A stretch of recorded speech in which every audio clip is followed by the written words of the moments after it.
Yo, what's up, family? If it's your first time checking out the show, let me know what city, what state you're coming in from. If you're outside of the U.S., let me know what country you represent. And family, I need you to smash up the likes, smash up the likes, smash up the likes. If you're on my YouTube channel, if you have not done so already, after you subscribe, there's a little bell next to your subscribe button. Go ahead and click that thing right now so you can get your notifications each time I drop a new video like this. That way you be in the loop and you don't miss these exclusives like I got going on right now. You dig? Our special guest today is Ice Cube. This is a man who's put career on the line many, many times to expose the dirty deeds of the powers that be and provide information to those who are under. I'm talking about the underclass, the underserved, the underrepresented, the underdogs of society, which in the United States of America are most often Black people.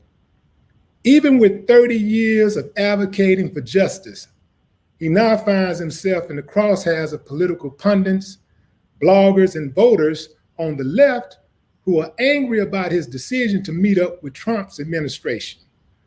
Although I know why they're angry, I can respect their position, but I'm not one of those people. I'm riding with him not just because he's a friend. It's his character that's most important to me because he's been solid for a long time. I'm giving the man the benefit of doubt because he ain't new to this, he true to this. Ladies and gentlemen, without further ado, this is a father, a husband, a friend, a brother, an activist, an actor, a rapper, 10 toes down, real dude. Ice Cube is in the building. What's up, King? Yeah, what's happening with you, man? How you feeling? Hey, man, I'm good, man. I'm good, you know. Yeah. Once I wake up, anything else can be negotiated. That's right. So I'm going to ask you straight out the gate, man. When you saw that you were trending and people were attacking you for meeting up with Trump's administration, did you say to yourself, oh, hell, let me straighten this out? Or did you say, God damn, I'm glad y'all set it off? Nah, I would neither one. You know, I knew, you know, as soon as somebody heard that it happened, that, you know, people would be, you know, in their feelings about it. Right. I mean, that was calculated, you know, months ago, as far as people's reaction. You know, but the real is the real, and what's the truth is the truth. As long as I could tell the truth on what really happened, I wasn't worried about it because, you know, I know we went in there we wasn't delusional. We don't you know, we believe them about as much as you do. So, you know, we ain't delusional, but we thought it'd be stupid not to talk to the administration, especially because you never know, you know, with all the craziness that's going on. And if he win, and for us not to be able to still push our program on him, I think that would be a mistake.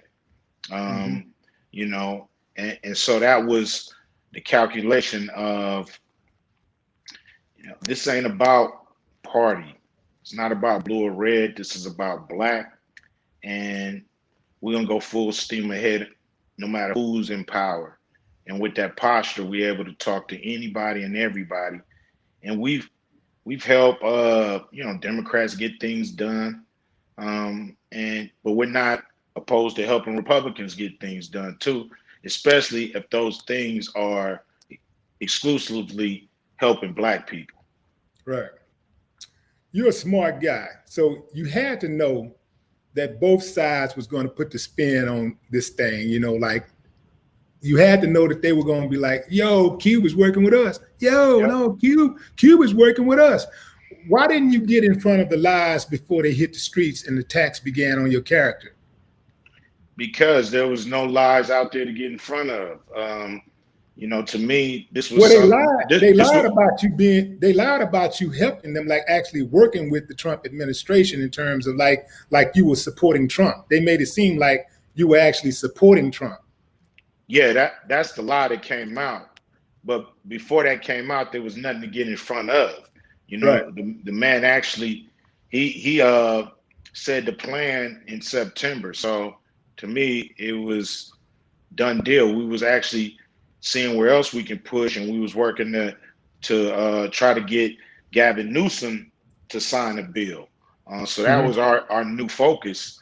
Our next focus is trying to get some other things happening. You know, HR 40 is about to go into effect, dealing with reparations. We feel like it need to be fixed. So we was about to really get into other things we want to get done for Black people. So it was nothing to get in front of. You know, once it came out, I had to tell the truth on what really happened. That's it. Right. Teslin Figaro talked about how people jump to conclusions based upon what a Trump supporter said. She said that Democrats say all the time that they don't trust Trump. But when his former press secretary, Katrina Pearson, created that tweet that thank you for working with Trump, they believed it without hesitation. And without giving you an opportunity to explain, they went in on you. Why do you think that they were so quick to believe Trump in that situation? I mean, I don't really know. You know, I think people, you know, got the feelings about Trump. You know, the country has really like set him up as like the worst dude ever. So I'm pretty sure people were upset at the fact that there was even a conversation with the administration at all. But you know, me and you have, you know, dealt with you know, many different you know, kind of businessmen, and you know, at a certain point, you know, you have to have a conversation to see if the rubber's gonna meet the road. If not, it's all speculation. I'm not part of no party, so to me, it was easy to just walk in there and say, "This is what Black people need. Do it, or not. If not, I'll see you at the next riot." Pretty much. Right. That $500 billion platinum plan that Trump so-called has, I checked that thing out, and Black America don't really have any money earmarked for that plan. Like, we don't have any money coming directly to us. There's nothing guaranteed for us. It's for that 500 billion is for the overall program. You clarified that you wasn't an original author, but what role did you have in modifying the plan? To me, if he's going to spend 500 billion, he should make sure it didn't go to all minorities and it just went specifically to Black people through whatever means, but that the money was actually pinpointed for us. You know, of course, they could have went further in their language. You know, to me, all of them fall short because I got the contract with Black America that does exactly what needs to be done, at least initially. You know, of course, it could be better in some areas, but for the most part, you know, I've gotten people to agree from all walks of life that this is a great start. So to me, if you're not hitting these earmarks or hitting these benchmarks, so to speak, then you're falling short anyway. So, you know, to me, it's not up to me believing him. It's up to the people. You know, the people, he didn't lie to me. He lied. If he lied, he lied to everybody when he made his campaign speech. So I think people just still gotta see who they want to vote for. They gotta look at the facts. They gotta go with their heart, go with their gut, and then go for it. Yeah. I think that a lot of people were tripping because Trump is a known liar. Like, I think it's different if we just meeting with a Republican and that Republican don't really have a history of going back on his word, lying, throwing people under the bus, cheating, lying, throwing people under the bus, going back on his word. The dude went back on a damn international treaty. So in my mind, I'm thinking, I don't meet with a dude like him because, this guy, I mean, it'd be different if I thought the needle would move. But I just don't think the needle would. I think Trump is all about photo ops and props. And that's how I believe that he used black people. But I respect your decision to at least try. Like you're a better man than me, because I wouldn't even try, because I don't believe him. I would have thought I was wasting my time. So, you have more patience than I do in that regard. And you mentioned the contract with Black America. Let's talk about that. That representation, I love it, bro. And I'm going to read it to the audience right now.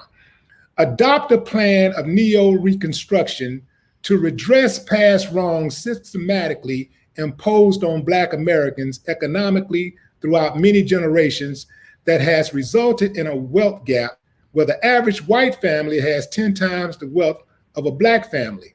In addition to some of the economic initiatives listed below, also formally apologize to Black Americans for past discrimination and slavery. Additionally, Black opportunity and representation will include affirmative action in schools, public and private, per student funding in states on an equal basis instead of paid by local property taxes. That's big.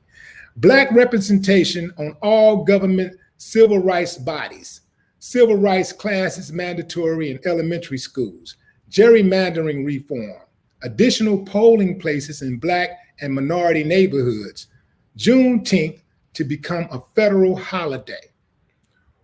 That's good stuff, man. Who helped you write this thing? Like, I know you took the lead on it, but who are some of the notable people, or maybe people that we don't really even know, that helped you, assisted you with this plan?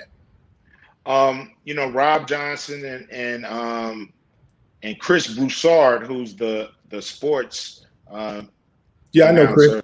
Chris, yeah. He was working on something called neo-reconstruction. Okay. Reconstruction, for those people, quick history lesson. After the Civil War, Reconstruction was the reason we had some wealth. We had people in office. We were starting to build things. And then they came in with the compromise of 1877 and knocked that out. And so we need to redo that, where the government did things to make sure Black people could catch up economically in this country. So they wrote a section called Neo-Reconstruction. So we adopted their section. They helped us get in contact with people like Derek Hamilton, Dr. Claude Anderson. My partner, Jeff Quantnitz, has helped corral different kind of organizations to really help us get this thing going and get people behind it. We're now getting help from the ADOS, American Descendants of Slaves. They're helping with a section. We're looking for Black women to help us. We got a professor out of UCLA, or she went to UCLA to come help us with the women's section. So it's a document that's growing, and that's kind of, going to continue to grow and get better. When we put it together, we didn't think, oh, this is it. Nah, this is over. Let's just run with it. We knew we want to hook up with experts. We knew we want to hook up with grassroots organizations who have been doing this work. And we wanted to magnify or amplify their message by using celebrity status here and there. So, we've been doing what we need to do to connect the dots. It's not just me running around popping off. It's me connecting with people who've spent their life doing this work, and they haven't been getting recognition. They haven't been getting heard. The work has been gone, sitting on the shelf. And these are things that can help us. We're not in this condition because we can't get it together. We're in this condition because it's designed and it's kind of like worked on to make sure the condition stays the same. Yeah. It's worked on every day to keep us where we at. Yeah. I want to salute you, man, for working with all of those other people, man. Dr. Claude Anderson is one of the greatest minds of our lifetime. Yes. To be able to work with that guy, I mean, just to sit at the table with that guy and suck up the knowledge that he has. I know you're a listener first. People know you for your message. They know you for the movies and stuff, but they don't know that before you can put a message out, you have to first listen and gather information, and you do that well. How much interference from the outside, and that means like it might be black gatekeepers also, are you experiencing when you're trying to get this thing going? Well, you got passionate people who have picked a side that they really want to win. And so they're going to do whatever it takes to make sure their side wins. And that's oppose anything that's outside the norm. Anybody who so-called steps out of line or doesn't stay in their lane, as they say, of course they're going to attack. This is their job to really, make sure that their candidate gets in.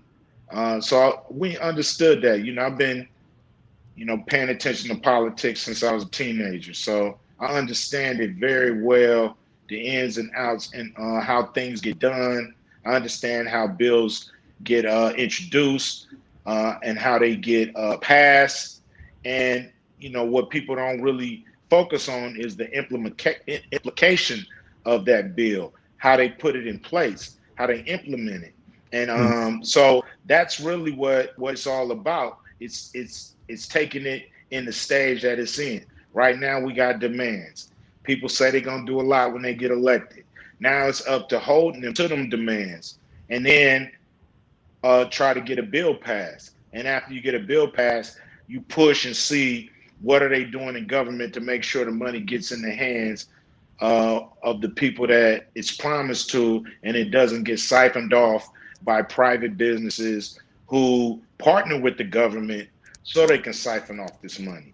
So it's a lot of work to be done. I'm not naive, and we're prepared to go to mile. So what do we do? Let's say it works. Let's say that some candidate decides that, you know what, I really do respect that black vote and I want it. So I want to give you guys some of the things that you're saying, that you're asking for. Let's say we get them elected and then you turn around and once they get in, they don't do what they say they're going to do. What's the plan to get them out? Well, I think it depends on who gets in there. But, of course, you have to hit them with daily reminders, criticism on what they're not getting done, even if they're your candidate. We tend to look at it like we're on a team, and if they win, we just ride with them, even if they bad players, or even if they don't do what they're supposed to do. They on our team, so we're gonna ride with them. We can't do that. We got to correct people, hold people accountable. They got to be damn near scared of us coming more than they scared of the other side. So that's just it. We have to approach it in a different way. Usually when our candidate win, we just want to party, have fun, can't wait till, somebody invite somebody to the White House to perform and whatever, all that kind of stuff, and parties and all that stuff. We need to get on policy, and push policy and make sure policy works. Yeah. I do recognize that there's a lot of individualism out there, people looking for the shine. You got the people that do want to be invited to the parties. They don't want to miss some. They want to be in the in crowd. So that's why I ask you about that blocking, those gatekeepers, because I know, running for office right here in Houston, that, it tends to be people that look like us that get offended when guys like me or you come into this type of space. We're considered outsiders, and because they know we really ain't playing no games. because we could do other things. We're not coming in here for star power or star activity or whatever. We're not trying to get on shine. I mean, we can do many other things, but when I see people like us coming into this space, I know it's genuine. It just seems like to me, and I'm gonna tell you something, I do respect all of those people out there who spend their life, who do this every day. I mean, these people that are out there on the front lines every single day, and they're trying to push that policy, and they're going to Congress every day. They're calling senators and congressmen and trying to get at the president. Those people deserve a great amount of respect. And I think the ones who get it, but also it seems like to me there's been some jealousy going on because you were able to cause a lot of attention with your plan, but it's like they're not respecting that, you built yourself a platform to be able to do something like this, and that's to be respected. I just feel like that a lot of the gatekeepers have a problem with you because you didn't ask for permission. But what man does?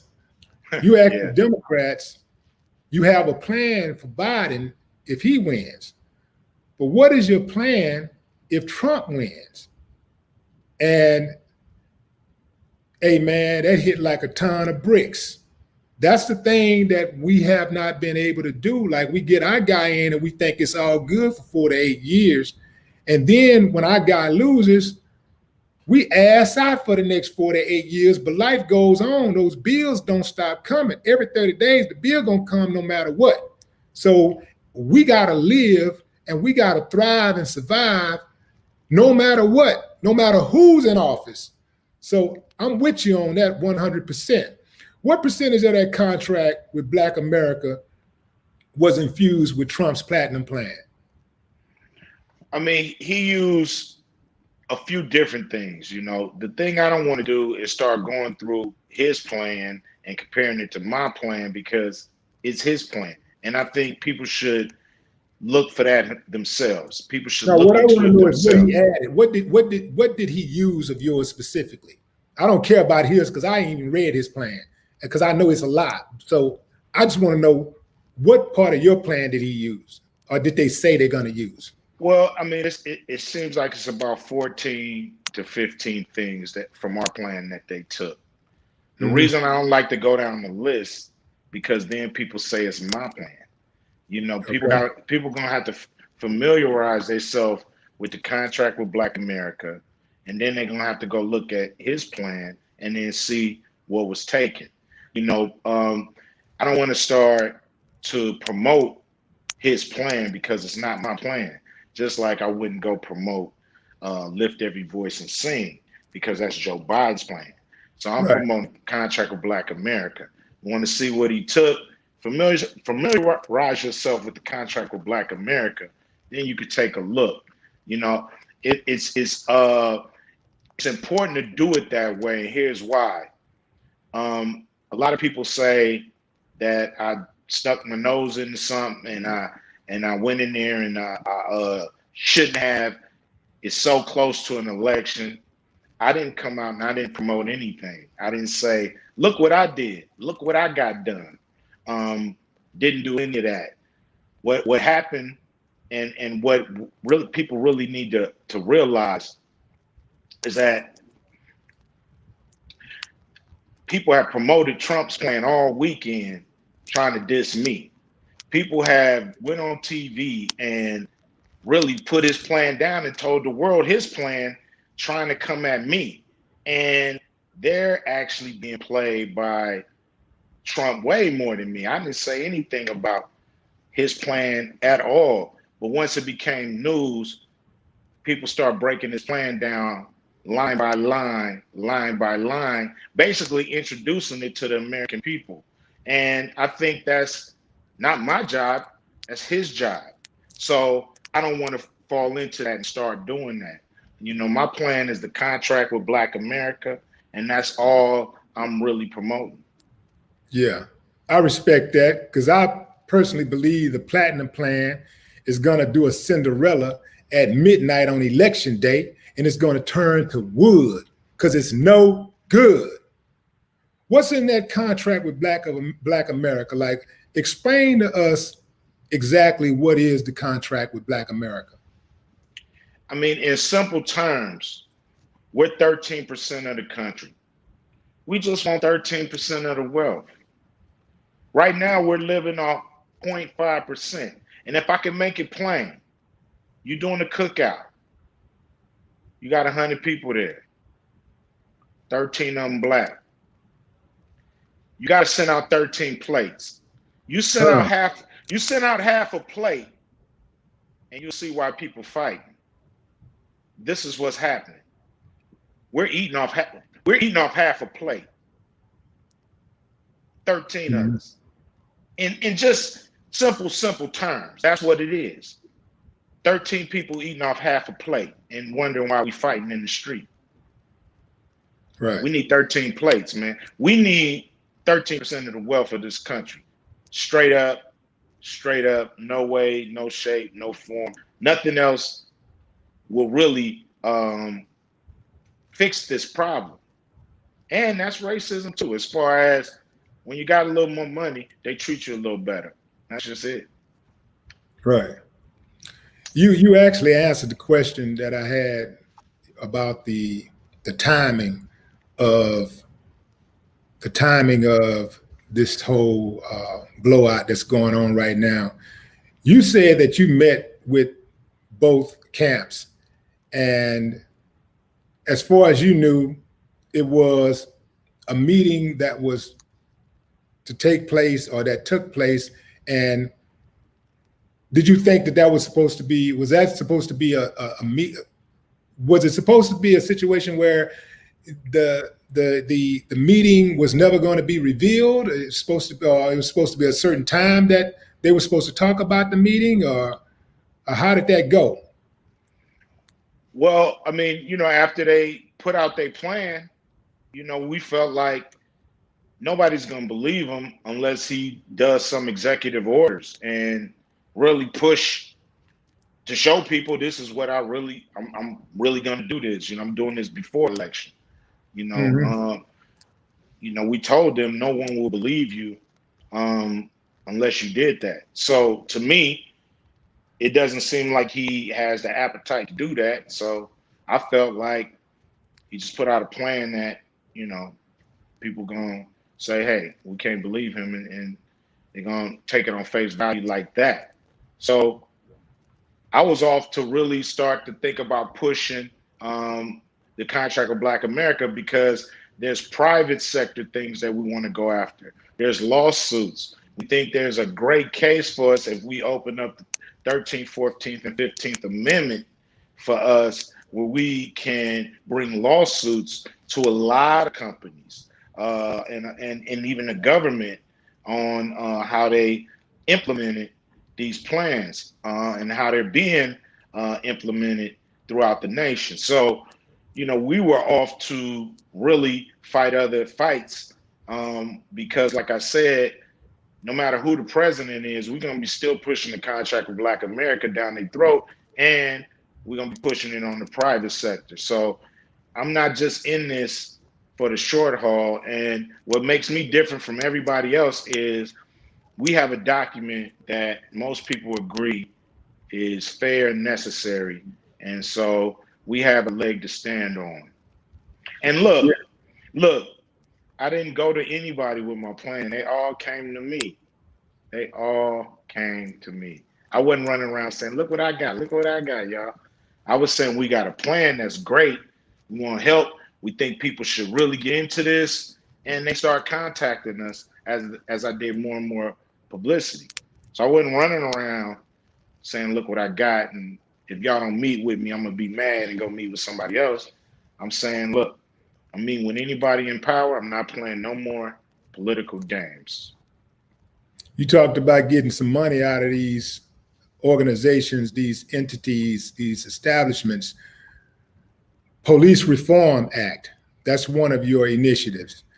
You said that police reforms will be implemented in an expansive act that will, at the minimum, include elimination of qualified immunity, requirement of mandatory malpractice insurance for police officers, make municipalities liable for unconstitutional actions by police, mandatory use of dashboard and body cams, elimination of chokeholds and no-knock warrants, establishment of residency requirements, de-escalation training and requirement to update training, severe penalties for evidence tampering, including withholding DNA, a federal database of police and disciplinary records established and made public, and once fired for cause cannot be rehired, creation of Office of Independent Prosecutors to solely focus on prosecuting police accused of wrongdoing. Other reforms as listed in greater detail in the contract with Black America. I love it, I love it, I love it, especially suing the police. Their ass has got to go. Hey, Go. the whole malpractice insurance. Just think about it. If you go to the doctor and he hurt you, you can sue him. He has to have insurance. So instead of cops violating our rights, we go to court and the city has to pay. What if the officers had to have insurance?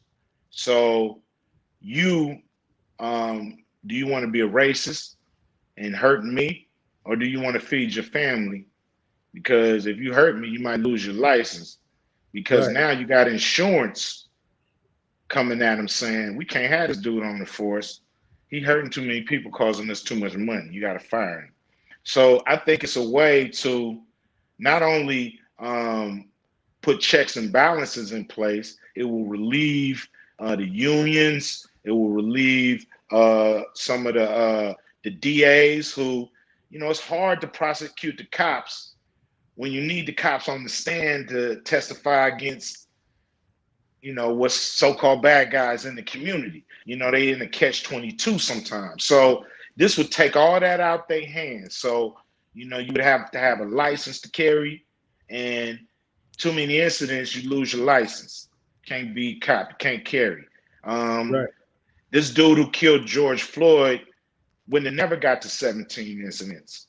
He would have been fired by the insurance company after 2 or 3, and that man would probably still be alive. So that to me is a good one. If you can't get rid of qualified immunity, make the police get insurance. I love it. What about adding the death penalty for cops? I love it. Yeah. I think anybody who, kills somebody in a malice way, intentionally, they got to be up for it, no matter what kind of uniform they got on or what clothes they wearing. So I agree with that. I think you hold more officers accountable and they'll do less violation of the law. Here's the play that they're going to try to run when you come with reform. Every time you come with police reform, they use 1 or 2 incidents where police end up on the short end of the stick, and then they say, yeah, well, if he would have been able to shoot the guy, he could have been alive today. If he had not told the police that, they just come up with all kinds of stuff. And you know what I'm talking about, man. They are every time the police get it, every time a cop get it, they always use that as an example of why we should not have police reform. They have a us against them mentality. Yeah, that's a tactic. That's something they've been using forever. They ain't never did nothing to nobody. That's their whole idea and their whole attitude, that they ain't never did nothing to nobody. Everybody want to do something to police. So, we see right through that. We ain't going for that. Police officers, it's kind of a situation where you knew the job was dangerous when you took it. Nobody beg you to be a police officer. Nobody holding you on the force. So you got to understand you're in a dangerous job. But, beating up citizens that don't deserve it is not a justification for something that bad that happens to an officer. Hmm. It just don't compute. It's apples and oranges. Yeah. Also, like one of your pieces in the prison reform, you said once any prisoner completes sentence, voting rights are restored. Explain to the audience why it's so important for ex-convicts' rights to be fully restored after they complete their sentence. Because, the whole thing is to, complete your time. You do your time and you should be a free man. But they have so many, um, you know, leashes on people, after they get out, um, ways to get them back in there. So, it's a thing where, all these little leashes, once a guy's off parole, he should be back into society. He should be stripped of all those labels they put on you when you go to jail. And you should be a regular citizen, almost like you was before you went to jail. You should only have a record Mm-hmm. of doing a crime, but you shouldn't be, a criminal or labeled a criminal for the rest of your life after you serve your time. It's just, it don't make crazy man sense. Is there, and I haven't read the whole contract with Black America, but I want to know, I do see something for judicial reforms. I have a question about judges. In my opinion, judges have too much latitude in sentencing guidelines. They have, a judge can decide that they want to suspend your sentence. They can decide, you know what, they gave you 20 years. I just don't think that you're a danger to society. So I'm going to suspend that sentence and I'm going to let you go home, Mr. Johnson. And I'm going to give you 6 months probation. A judge can decide that, I'm going to give you probation, or I'm going to give you 10 years, 5 years. They can sentence you if you say something crazy that they don't like in court. They can bring you back up and say, you know what, I'm going to change that and give you another 5 years just for that outburst. In my opinion, judges have too much latitude, and some of that power needs to be taken away. And I also believe that judges, these federal judges, should not be appointed. They should be elected. What's your take on that? I agree. I agree that judges have too much power when it comes to sentencing. I believe judges have too much power when they throw out evidence and say it's admissible. Um, I think if a judge falls asleep on the stand during the case, it should be dismissed straight up. Right. So, if you sleepy, call a damn recess and say we'll be back tomorrow. I'm sleepy. What I mean? Damn. But Right. you see all this, kangaroo court stuff going on, and then a dude can sentence you off his attitude. Hell yeah, that's just not cool. We get the short end of the stick any time, most of the time. So I agree with you. Judges should be elected, but that would eliminate some of their power. The hardest thing we're gonna have to get out of these people is power. Um, Mm-hmm. a lot of people give you money before they give you power. So, um, Whoa. and so right now we'll take the money. At the end of the day, people need it, man. People, are paycheck to paycheck, and then those paychecks aren't coming in. Over 45% of our businesses have closed that we need to try to get back.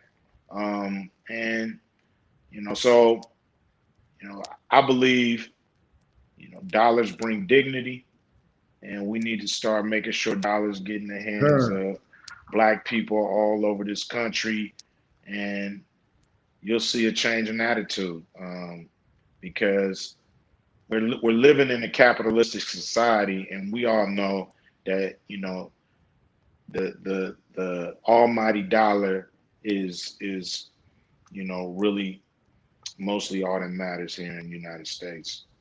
Yeah, yeah. I didn't see anything in there about term limits for members of Congress. Um, I think that's a big deal, but that would be impossible. That would be one of those things that would be impossible, in my opinion, because you're asking the legislators to vote against themselves, to vote Yeah, against their best interest. that ain't gonna happen. You know, the thing is this, man. You know, we didn't go after that kind of stuff because that's not an exclusively black issue. You know, we Right. felt like that's an issue the whole country has to deal with. And you Good know, point. this is the way of thinking is, you know, America has its issues, but Black America has different issues. For them, it's the United States of America. For us, it's the divided states of America. So we have different things we have to do to start to you know, gain some prosperity in this country. So to be honest, we feel like we're part of those arguments and those things, but at the end of the day, you know, if you ain't got no money, you ain't got no power, you be just talking, you know what I'm saying? So we got to get a little bit of that before we can actually dive into some of these country issues that will really have power to move. You know, right Yeah. now they just use our body to vote, but for the most part, um, you know, we got to move the needle in other ways. Yeah. Why do you think it's so hard for people to believe that Black people are being targeted in this country? Because a lot of the stuff that's in your contract with Black America is systemic reform. Why is it so hard for people to believe, with all of the evidence that you see? Are people in denial, or they just don't give a fuck? Um, I think they probably just don't give a fuck at the Yeah, end of the day. You know, it's too much evidence out there to know that there's not a problem. Um, you know, they talk about they don't teach history in school. These people, trust me, they're very good at records. They're very good at keeping a record of what happened. And so, trust me, they know what happened to us right. in this country, and they're very knowledgeable on it. And you know, it's a lot of you know, what I call buck dancing. You know, people putting on the facade with real systematic beliefs in their heart. So, um, you know, that's just it is what it is. I just think people don't give a fuck. They just care about their own bottom line and their own situation or their family or their business or their whatever they're into. You know, that's, you know, in a way, rightly so, the most important thing. Everything else can come after that. So, you know, that's why it's not always on the people to make the move. It's on government to do the right thing. Hmm. Right. And I personally think that, I mean, that's a good point. I think that the biggest thing for us is accountability. We gotta make sure that we hold these elected officials accountable. People like to say, well, you know, they're gonna do whatever they want to do anyway. And I say, no, they're not. They're gonna do what we tell them to do. They're gonna do what we allow them to do. They're gonna do what we let them get away with. You remember when the Charlottesville thing happened and the guy ran over the protester, the white supremacist ran over the protester, and Mhm. Trump initially said that it was a bad thing that happened, and you know he condemned the neo Nazis and the Klan and all of these white nationalist people. But then about 24 hours later, he came right back and he said there were good people on both sides. Now, I suspect that somebody gave him a phone call and say, boy, don't you forget who got you in office. Don't you forget who elected you. Now you get your ass on back out there and you apologize to us. And you say something that make me smile while I'm sitting here eating this damn chewing tobacco and talking to the missus. Now you done got out your damn mind. Boy, get on out there. That's what I suspect that happened. I suspect that his people held him accountable. His base held him accountable. And if Joe Biden is to win, if he gets in office, I want black people to especially remember how they feel right now. And if you are motivated to go to the polls and get him in, you need to have that same motivation and that same passion to make sure he does exactly everything he says he's going to do, or at least try to do most of the things that he said he was going to do. And if he doesn't, you make him a one-term president, period. Like, you know, like he's basically really getting a bunch of love, in my opinion, that he did not earn.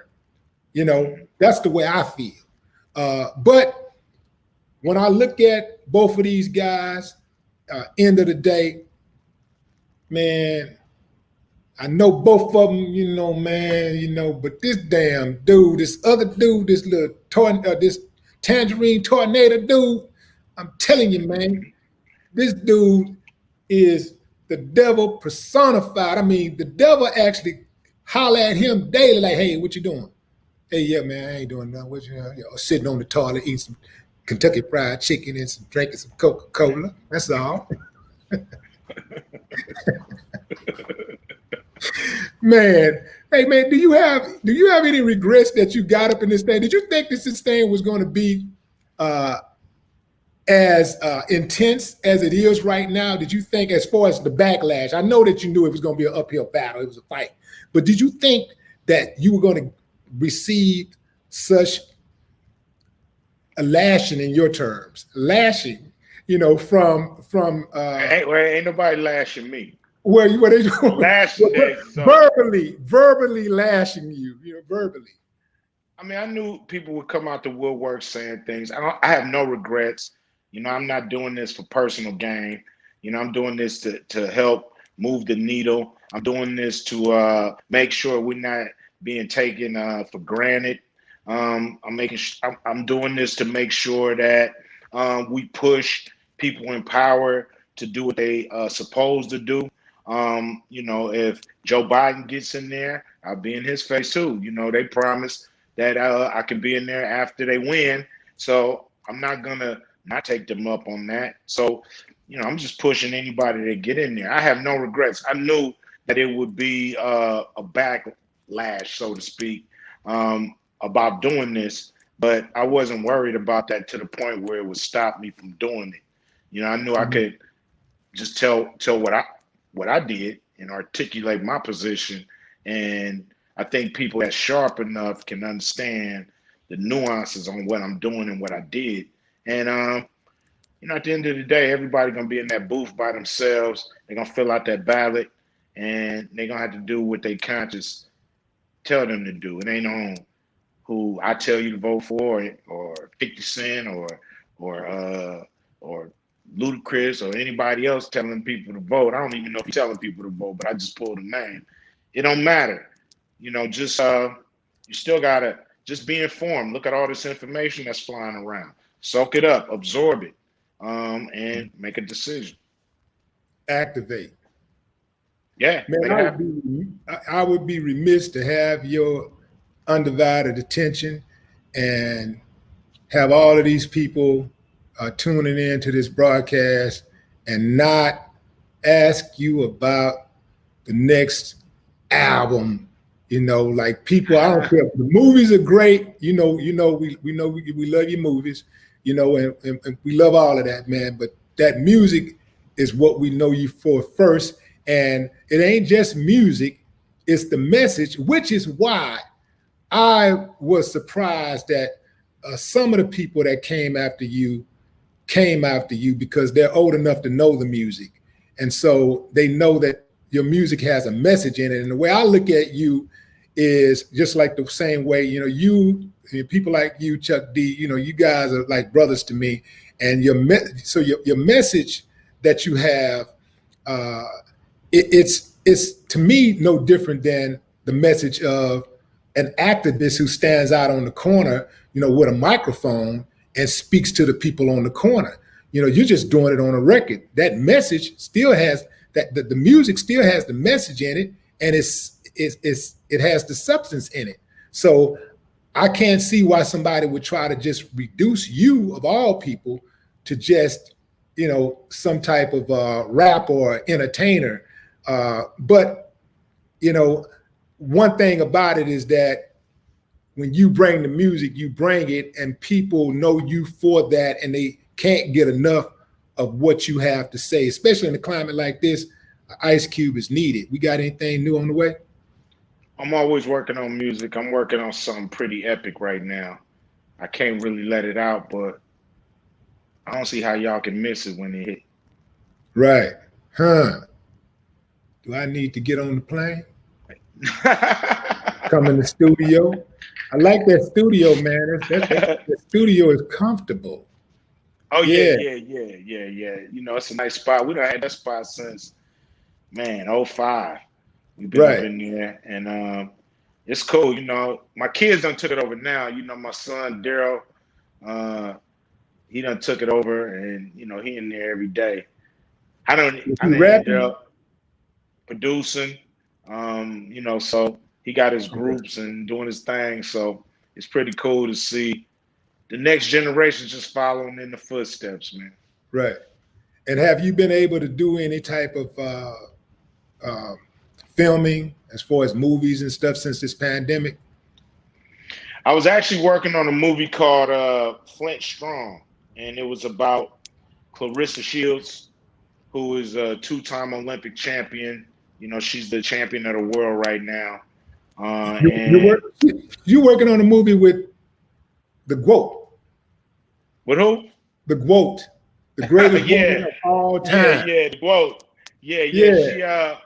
She, so it's pretty cool to her story, but I don't know when we're gonna jump back on that movie. I got this other movie that I'm about to do. That's why I'm growing all this beard. You don't want to see what's up under this damn beanie. But so I'm still active in that. Yeah. But it's kind of secondary right now. Right now I think we can do a lot of good things. And now's the timing is right because the country is open. The country knows there's things that need to be done, and the purse is open. They just then gave away $3 trillion to their friends, right, of our money. So that money need to get in the hands of some Black folks who lost their businesses, who want to start businesses, who got great ideas for venture capitalists, but don't get no funding. So we trying to make sure these people get funding, man, because we got great ideas that don't get pushed. We got great businesses that don't get upgraded because we don't have the money to upgrade. We gotta use profit to try to upgrade. And most people can go get capital out the bank to upgrade. And they rolling. They hire more people, they got more demand, and they just pay that loan back, keep the profit. We gotta save up our profit to upgrade our business. And why? When everybody in here probably go to a white bank, and everybody in here, bank probably give them a hard time with loaning them money. Why? 13% of that damn money going in that bank should be going to the community. You know how much we get? Probably 3%, if that. Right. So 97% of the money going in banks go to other people. 3% go to us. That got to change. And they're using our money to make investments. They're using our money. We put our money in their bank, and they go give it to their white customers. And when we go ask for a loan, after being at the bank for years or whatever, we can't seem to get it. Right. Yeah, you gotta cut that shit out. Yeah. Yeah. So, or we come back and rob the bank. One or the other. Right. Right. One or the other. Well, ain't no different than what they doing, because they're on the inside robbing the bank without a gun. Yeah. Yeah. He's passing it around like Monopoly money. Yeah. What do your boys think of what you're doing with the activism? Are You know, any they. of them involved at all? What you mean, my sons, my Yeah, your kids? son. Yeah. You know, they doing their own thing. You know what I'm Right. saying? They living their life. They young. Right. You know, my son, O'Shea Jr. is on a movie right now, so they just, you know, doing their thing. You I know, think they're O'Shea gonna jump in though, man, because I be seeing some of his tweets. well, you know, he really on them sports.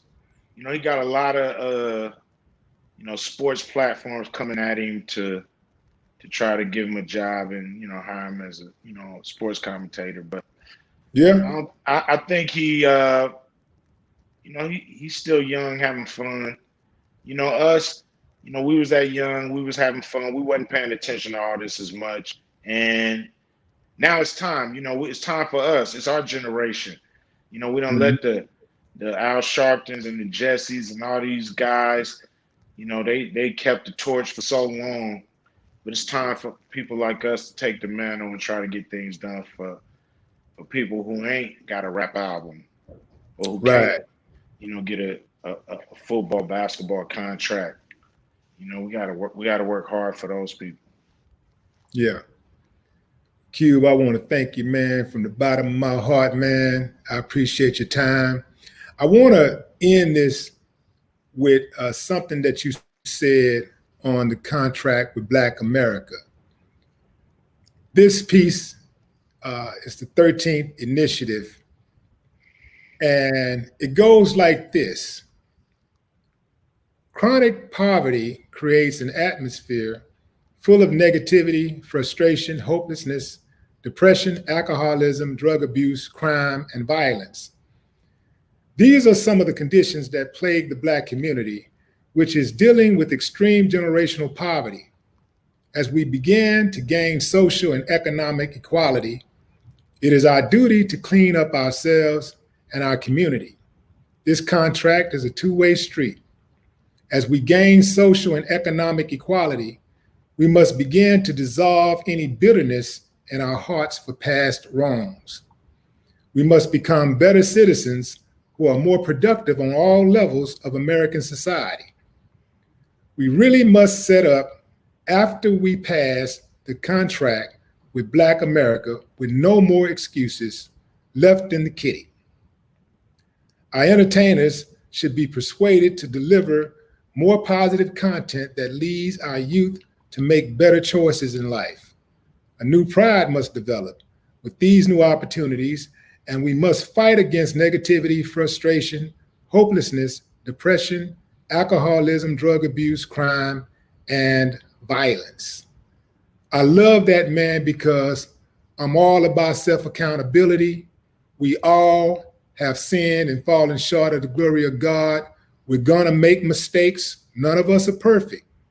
But when we do mess up, it is very important for us to be accountable for our actions. Otherwise, we'll never improve. Thank you Yeah. again, Q. Thank you, man. You know, on the last note, you know, a lot of people have talked to me about that section. You know, I don't think that's a section that you ever try to get into a bill or legislate it. I think that's something that we have to just promise to each other, and also to anybody that's looking to help us, know that that we're committed to clean up ourselves and make sure that, you know, we're producing better citizens as well. You know, it's a long road. Some people want me to take that out of the contract with Black America, but I think we need it. Just like, you know, we needed atonement, you know, from things like the Million Man March. Atonement is the key to our success. God is watching. God is watching on who we acting like and who we're not acting like. And we need to act like ourselves and not act like our captors. And that's just it. Love it, man. Love it. Absolutely. Ladies and gentlemen, the one and only, the incomparable. Don't say I didn't warn you. America's most wanted. Literally right now, Ice Cube. Yeah, yeah. No more Hey, talk. Willie D, love you like a brother, man. No more talk. Absolutely, King.